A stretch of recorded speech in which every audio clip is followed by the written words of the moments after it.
Erokamano ahinya. Aparo ni koro wan kare wenda usedonjo duto koro adwani mondo mi wadhi nyime koda twak kotenore koda yore mag neno kata keto ikruok makare. Adwani mondo adok kanyo e kaunti ma Kisumu kama wantiere koda wendowa Samuel Oron mabende noselero kanyo nochung'ne masiche mawuok apoya kaachiel koda ikruok ma kamano e kaunti ma Kisumu. Kendo namora Samuel kani lero ni kaunti ma Kisumu en achiel kuom counties ma pi hinyo oganda mathoth ahinya e luora mar Nyando, kuonde ma pi e okenge mathoth daro oganda mang'eny. Gi thuolo ni ikruok machalo nade mosebedo nikech wan piny moing'iyo gitimo gik moko e sama pi nego ji. Gi thuolo ni nosekor mosewach ni en gima timore. Jalup jatend migawo osewacho ni ikruok oseketi budget mar county nosechiw manyiso ni county ka county nego beni oseketo omenda moketo ikruok. Sirikal mar county ma Kisumu oketo thenge omenda maromo nade ne kedo kod masiche mabiro kod koth mar El Nino. Bende nitiere chenro mar daro ji kapok kata koth ochako chwe. Machiegni Samuel. Kisumu County ikruok mar ne El Nino wasebedo kwadhigo mbele.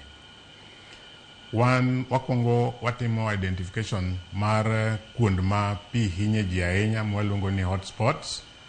Gin kaka Nyando Basin, River Miriu Basin, particularly West Nyakach Ward, North Nyakach Ward, Ahero Ward, Kobura Ward in Nyando, in Kadibo,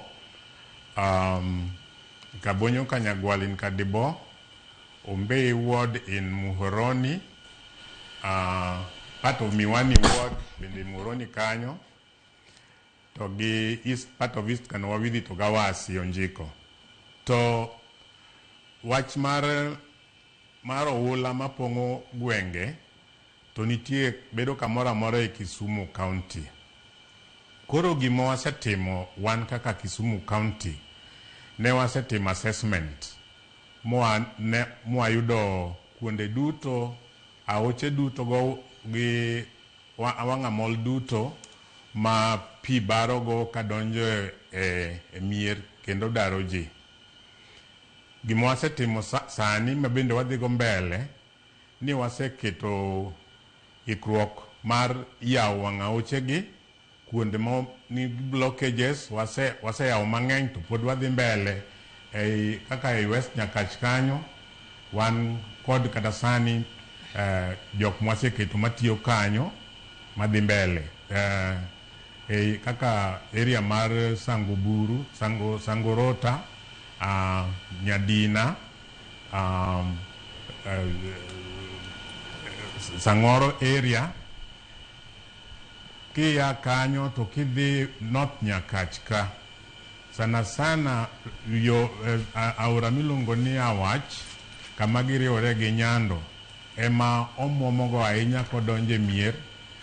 Koro kanyo be nendo wasetere tich ma contractor nitie e site kanyo wadwano din bath Nyando kama pi wuok go kanyo kadonje mier, area ma Miruka kendo area ma Kanyalwal. Mage kuond mahinya sana gi Gemrai. Pi wuok go kadonje mier kendo ketho cham to ketho mier kendo jidar.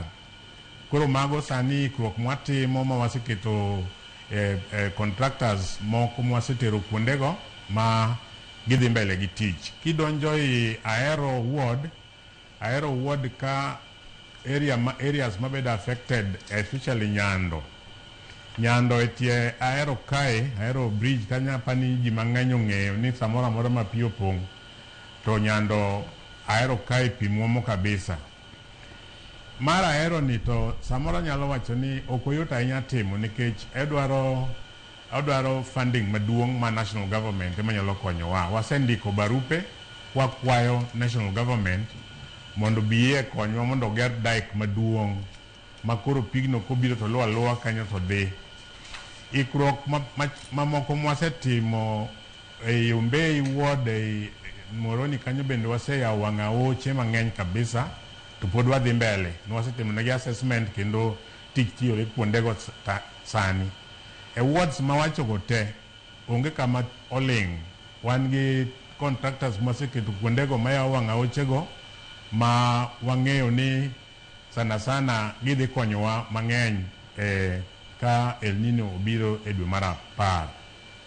Erokamano nya Samuel, sama pio daro ji mabura ahinya, paro ni nyalo mana lero nani to higa ni budget machalo nade ma kaunti ma Kisumu oseketo mana kaka ilero en gima lach kendo weche mag muomo pi mag aora Nyando en gima osetimore kuom thuolo malach omiyo ok en gima inyalo tim dichiel mak mana gi e thuolo ni e budget mar higa ni manyocha okalo e dwe mar 6 kaunti ma Kisumu budget mare mar masiche mag apoya moting'o weche mag pige kata pi oula chalo nade?